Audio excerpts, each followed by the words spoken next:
This is tutorial number 118, and it covers how to use the snap feature within CATIA v5. To start off, open up a new product file. Now what we're going to do is we're going to import some parts to create an assembly or a product, and from them we're going to use the snap feature to create a positional assembly. So to start off, let's bring these components in. So let's click Insert, Existing Component, click the product, and we'll click 111A, click Open, and we'll bring in the other parts. So Insert, Existing Component, click the product, 111B, click Open, and we'll just position it to the left, click OK, click Insert, Existing Component with Positioning, click the product, 111B again, and we'll bring this one to the right, and Insert, Existing Component, Product 1, and 111C. Click Open, and we'll just drag this down. Click OK. So what we're going to use in this tutorial is the snap feature, and it's this feature right here. And what this does is it's going to create a positional assembly, so you're able to snap features and snap the parts into different features. Using this tool, it's a combination of a coincident mate and a contact mate. So you're able to snap faces to faces, lines to lines, points to points, and you're also able to put circles, like line them up, so we can throw this circle into that circle and make a coincident mate. Now with this tool, personally it's my favorite one for creating positional assemblies. It's really quick, really easy. It works like the other ones, how the first one that you click is the one that's going to move. So you click this one to move it into this one. And it allows you to quickly and easily snap components in, bring everything together, and create a positional assembly. Now saying that, you also have to go around using the snap feature with certain situations a different way to get the results that you want.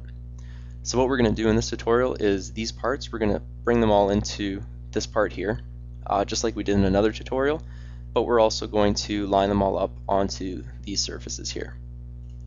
So to start off, let's start snapping these in line with these surfaces here. So let's click Snap, and you can use Snap on a face, a line, a point, or even the planes. So let's click this face here, and we'll click this face here, and it's going to snap right in. Now if you look on the side, we're going to use the snap as a contact constraint, so it's in line with it. Now with the snap, if you click the arrow, you're able to flip the direction from one side to another. When you're happy with the direction it's pointing in, just click outside, and it's done. Now let's click Snap again, and let's click this face here, and we'll click this face here. We got it in the direction we want, click OK, and we'll do Snap one more time. This time let's choose this plane here, and we'll snap it to this face here, click OK, and now we have them all lined up. So now what we're going to do is we're going to throw these cylinders into the cylindrical holes. So click Snap, get the axis line, and then throw it in here. And again, you're able to change the direction if you want, but we got it in the right direction, we're happy. Click OK, and we'll do the same to this one here. Click Snap, click the axis line, and click the other axis line, and you snapped it in. Now with a part such as this is where we're going to run into problems with using the snap feature. When we use the coincident mate before, we're able to make a coincident mate between this axis here and this axis here. When we make the other coincident mate, you have like a pivoting point, and this will whip around and you'll have it slotted in.